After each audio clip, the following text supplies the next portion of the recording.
السلام علیکم ورحمۃ اللہ وبرکاتہ رب اشرح لی صدری ویسر لی امری واحلل عقدۃ من لسانی یفقہوا قولی الحمد للہ رب العالمین آیت نمبر 61 فلما بلغا مجمع بینہما نسیا حوتہما فاتخذ سبیلہ فی البحر صربا۔ جب وہ دونوں دریا کے سنگم پر پہنچے وہاں اپنی مچھلی بھول گئے جس نے دریا میں سرنگ جیسا اپنا راستہ بنا لیا۔ جہاں حضرت موسیٰ علیہ السلام اور ان کے خادم ایک خاص بندے یعنی حضرت خضر کی تلاش میں سفر کر رہے تھے، مفسرین خاص طور پر تفسیر ابن کثیر وغیرہ میں آتا ہے کہ انہوں نے سفر کے لیے ایک مچھلی ساتھ لی ہوئی تھی جو پکا کر بھون کر زاد راہ کے طور پر رکھی گئی تھی تاکہ راستے میں کھا سکیں۔ جب وہ دونوں مجمع البحرین یعنی دو دریاؤں کے سنگم پر پہنچے تو ایک چٹان کے پاس آرام کیا۔ اسی دوران اللہ رب العالمین نے اپنی قدرت سے اس بھونی ہوئی مچھلی میں دوبارہ جان ڈال دی۔ وہ اچانک زندہ ہو گئی، حرکت کرنے لگی اور پھسل کر سمندر کی طرف چلی گئی۔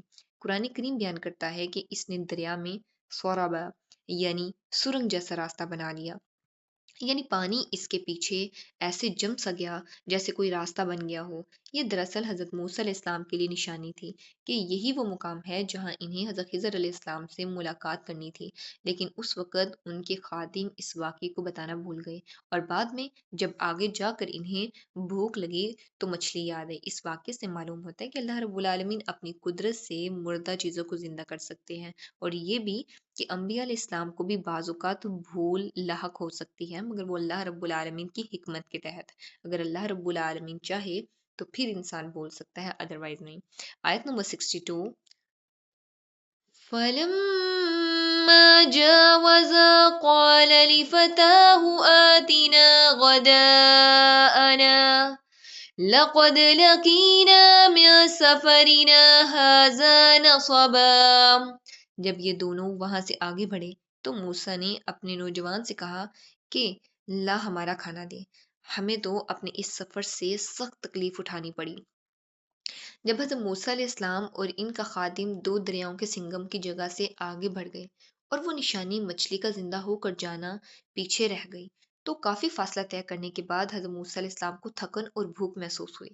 تب انہوں نے اپنے خادم سے فرمایا کہ ہمارا کھانا لے آؤ، ہمیں اس سفر میں کافی مشقت اٹھانی پڑی ہے۔ اہم بات یہ ہے کہ حضرت موسیٰ علیہ السلام نے یہ تھکن اس وقت محسوس کی جب وہ اصل مقام سے آگے نکل گئے۔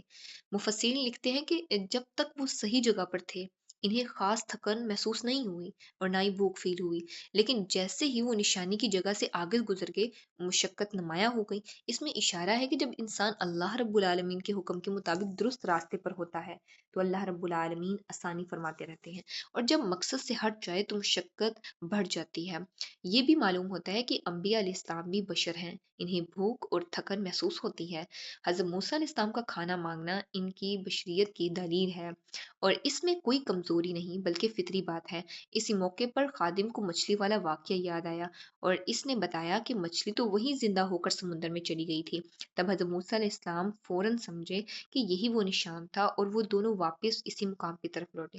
انشاءاللہ نیکسٹ کل آیات ہم تفسیر سے پڑھیں گے۔ اللہ رب العالمین سے دعا ہے کہ وہ ہمیں دین کا سچا فہم نصیب فرمائے، اس پہ خود بھی عمل کرنے، دین کا پیغام دوسروں تک پہنچانے کی توفیق عطا فرمائے، آمین۔ وآخر الدعوانا ان الحمد للہ رب العالمین۔ سبحانک اللہم وبحمدک، نشہد ان لا الہ الا انت، نستغفرک ونتوب الیک۔ السلام علیکم ورحمۃ اللہ وبرکاتہ۔